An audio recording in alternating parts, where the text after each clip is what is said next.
Welcome to Southeastern 16, presented by FanDuel. Chris Lee, joined by Chase Robinson and Jay Greason. We're going to preview Oklahoma's road trip to Alabama. You can catch that one on ABC at 2:30 Saturday. Alabama, a 6.5-point favorite with a 46-point over-under, 46.5, that is, uh, for our friends at FanDuel. Before we get into the preview, reminder, we are also brought to you by GameTime Sidekicks, which makes this lovely mug from which I drink from every day. GameTime Sidekicks offers you officially licensed stainless steel drinkware, every SEC school, 350 other universities, stainless steel sippy cups, tumblers, 40-ounce bottles, and shaker cups. SE16 gets you 20% off your entire order at GameTimeSidekicks.com. Chase, I'm going to start with you this time. Alabama has just been steady. It has played a murderous schedule. It has come out on top week after week. It's not always been flashy, but Ty Simpson and that offense just keep getting it done. The offense has been good. However, I do worry a little bit. The rushing game just has been kind of dormant for the Crimson Tide. And a schedule like that can just take a toll on you. What's your opinion on the state of Alabama heading into this one? Yeah, well, I thought the bye week last week was good for Alabama, especially after that South Carolina game where they had to really grind it out to get the win. I thought it came at a good time. They were able to kind of reset some things, and it was not a flashy win whatsoever for Alabama against LSU, but it was a win, which is what they wanted and what they needed, and I think that's just what they're worried about. They don't it doesn't really matter to them how they get it done. They just want to win games. And the run game is a concern.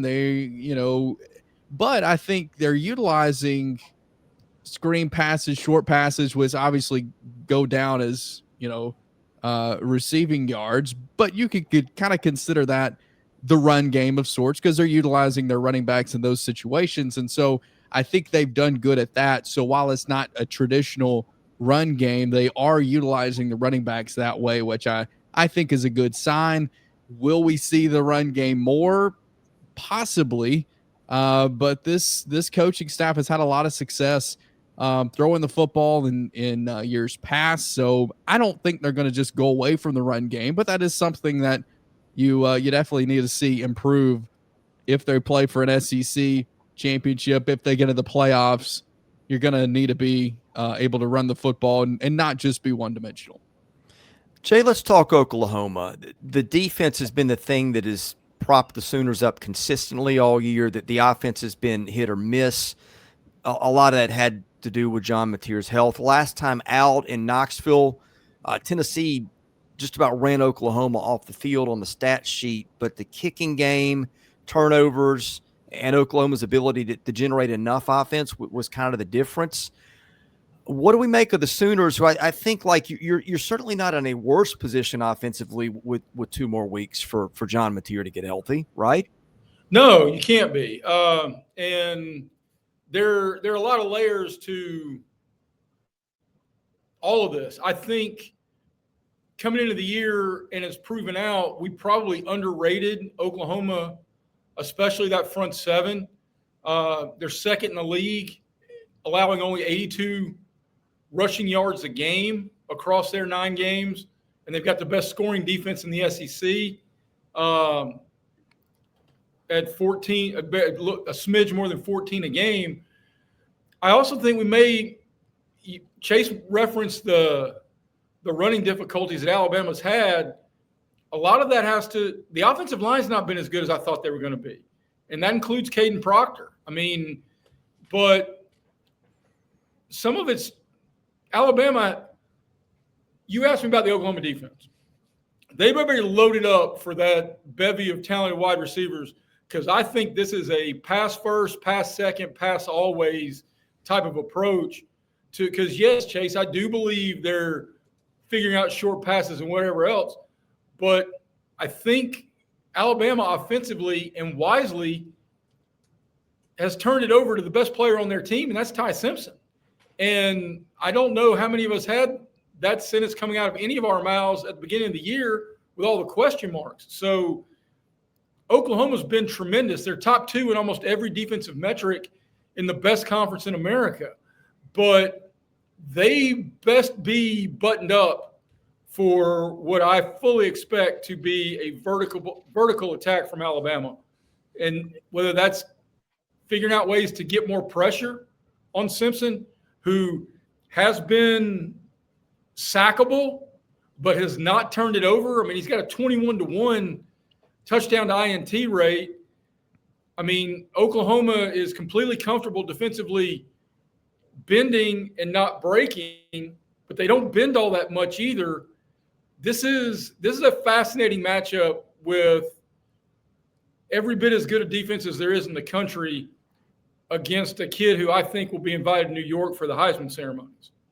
Well, hey, Chase, so Oklahoma's defense may be the best one in this game, but it might not be by a lot. The more I look at Alabama, here's the yards per play Alabama has given up the last 6 games in order, starting from the least recent game. Georgia 6.7, Vanderbilt 6.1, Missouri 5.9, Tennessee 5.3, South Carolina 4.8, LSU 4.0. And it's not just a thing where the opponents have gotten worse every week, right? I mean, Vanderbilt, Tennessee are right in the middle of that, 2 of the best offenses in the league. Offense gets the headlines, but Alabama's defense is getting better every week. What do you think's going on there? Yeah, I think that we've seen stylistically and schematically not change, but they're able to grasp more, I think, of what Kane Womack's trying to do defensively. And they've just had guys like, say, step up and realize that they've got to step up to the moment. Like, this is they can't just sit back and wait for their time. No, it's now. And so I think you've got guys, Bray Hubbard and some of these guys who they see that this is the side of the ball that they need to work hard. Like, they see the offense doing what they're doing, and they've got to step up to the moment. So I think it's been a group that's improved so much, and I think they're understanding more of what Kane Womack is trying to do defensively. Jay, this feels like a game for Oklahoma. Like, it feels like it's all on John Mateer offensively for them to win it. I mean, they've gotten better running the ball from the tailback position lately, but he's still their top end threat in terms of big play generation capability.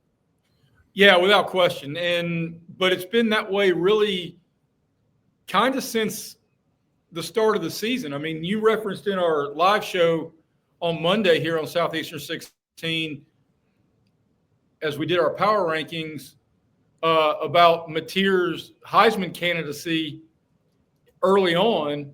And it's because so much of the weight has fallen on him, both in the pass game and in the run game. But I can make a hard argument that Xavier Robinson may be the most important player for Oklahoma on Saturday, because his resurgence lately, I mean, he's averaging better than 6 yards a carry, and most of those carries are in the last month to 6 weeks. Any type of duality, I think Chase really hit on a lot of things about Alabama's defense and their growth. I think it's real easy for us to forget that these are 18 to 23-year-old kids. And I think they were embarrassed and pissed off about what happened in Tallahassee. And they've played with an attitude since then, especially on that side of the ball. And it has proven it's proven out in the numbers that you rattled off, Chris. But I don't think they can have success if they're going to ask Mateer to be Diego Pavia Saturday against Auburn. Last Saturday, and what Diego did to Auburn, I don't see Mateer being able to replicate that this Saturday in Tuscaloosa. Yeah, maybe not with the hand, but this is kind of an interesting path to victory for Oklahoma that hadn't occurred to me till just now. Tate Sandell has gotten a lot of attention for wearing shorts on a football field, more or less. But he's probably the best kicker in the SEC right now. The second leading kicker in terms of field goals. He's got 18. Lucas Carnero of Ole Miss, or I think that's how you pronounce his name, has got 19. But Sandell is 18 of 19 on field goals. 26 of 26 on extra points, and 6 of those, he's 6 of 6 on over 50. That's just a little thing to keep your eye on in this game. If this comes down to a field goal kicking competition, and he's kicked some of those on grass too. Again, I don't know that that's the thing you stand on if you're Oklahoma. Hey, we're going to go in there and out field goal kick Alabama. But it did definitely catch your eye, guys, if you watched the way that Oklahoma beat Tennessee. Yeah, that's a good point. Something else, too. If you think back to last year in this Alabama-Oklahoma matchup, Oklahoma did something offensively that we did not see them do all season, and that was let Jackson Arnold just run all over Alabama. We didn't see that at all last year until the Alabama game from Oklahoma. So I'm curious if they try a totally different game plan for this matchup based off just what we saw last year. That's something else I'm curious about is if they just totally change their style of offense for a matchup like this. All right, Jay, have you got anything else on this one, or are we ready to get to picks? We can get to picks, but I think to use your terminology, Chris, the pathway to victory here for Oklahoma, they have 18 guys that have a quarterback sack this year. Goodness. That just seems obscene to me. I mean, even in blowouts, and it seems so high, I got to count it again. 1, 4, 5, 6, 7, 8, 9, 10, 11. That's pretty crazy. 16, 17. 18 guys with a sack.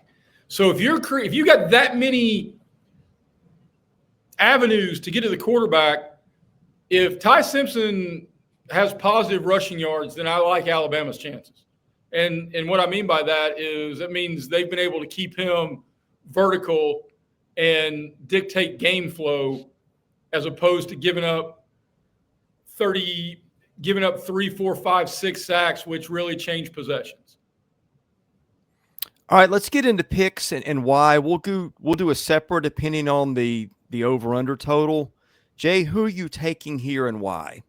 I'm taking Alabama because for the last 6 weeks, they're right there with Georgia playing as well as anybody in the country, and probably been doing it longer than Georgia has. I trust Ty Simpson probably as much as any single quarterback in the country, and that includes Fernando Mendoza and Julian Sayin. And it's been eye-opening what he's done in just 2 months as a starter. I mean, Kuiper raves about him, saying he's a top half of the first-round pick right now. And yes, Oklahoma will have 3 and outs. Yes, Oklahoma finds ways to constipate offenses, but they're not going to turn Ty Simpson over. And I don't know if he's going to hold on to the ball long enough for them to turn that pressure into game-changing moments. So Alabama at home, knowing the stakes and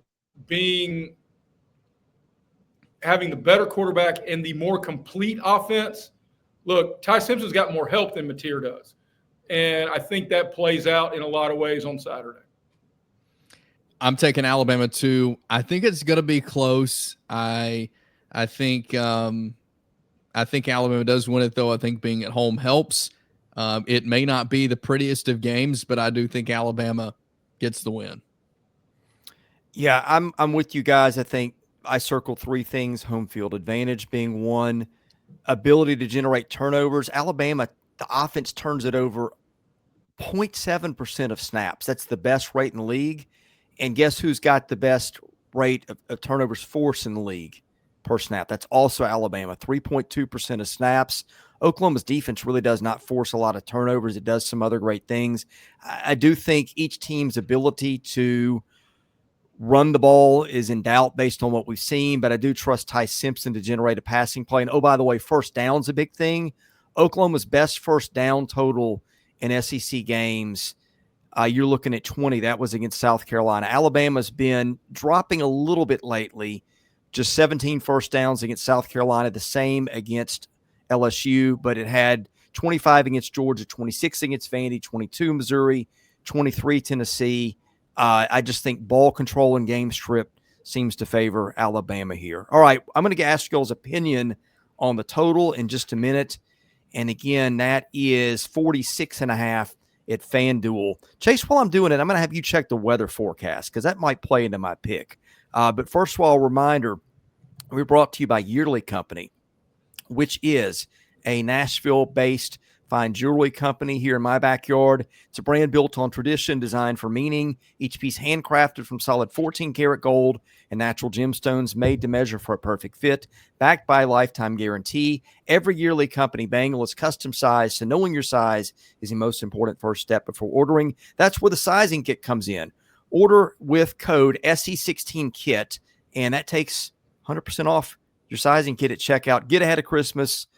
Make your girlfriend, wife, significant other happy, and avoid the Christmas aggravation later. All right, ROKFORM also sponsors this show. They are the world's strongest magnetic phone case, extreme protection, super strong magnets, Rock Lock secure mounting, SEC 25. Get you 25% off your entire order. Get the phone case, get the vent clip for your car. Thank me for that later. All right, Jay, your opinion on the total and why? I'm going to go under for a couple of reasons. One, Alabama is happy to play at a snail's pace in today's modern college football realm. And then I just don't know. I just don't see a whole lot of avenues for, unless the defense or the special teams gets Oklahoma a touchdown or two. Boys, I'm about to read something to you that's going to blow your hair back. Do you know in terms of quarterback efficiency rating, John McTeer leads only two other SEC starters. One is DJ Lagway, and the other is the disaster quarterback in Auburn, Alabama, in terms of quarterback efficiency. And a lot of that's because he's had 17 interceptions, but I just don't know. Oklahoma's content, as long as they keep everything in front, to play to the strength of a defense, and Alabama will take field goals. I just don't see how Oklahoma's they're going to need multiple 40-plus yard scoring opportunities to really get in the 20s, in my opinion. Yeah, quick. He's got 7 interceptions, but just 8 touchdowns, which is not the ratio you want. Either way, it's a problem. Yeah, I say under low scoring game is kind of how I feel like this one's going to go. Again, I don't think it's going to be a flashy, pretty game on either side. I picked Alabama to win, but I think it's going to be a lower scoring game. Yeah, I mean, look, a cold snap has hit the South. That's kind of why I asked about it. I think it's going to warm up between now and game day. It's going to be 73 on Saturday. Yeah, so I guess weather sunny 73. Yeah, weather may not be a factor, but the Alabama defense will be a factor for sure. I'm with you guys. I'll take the under on this. It just feels like, I don't know, feels like a 21-10 type of game, 21-13, something like that. So anyway, we'll be here to recap it later. Subscribe to the channel, which is free to get that. And enable notifications so you know when we go live. For Chase Robinson and Jay Greason, I'm Chris Lee. God bless you guys. Thank you for watching. This is Southeastern 16, presented by FanDuel.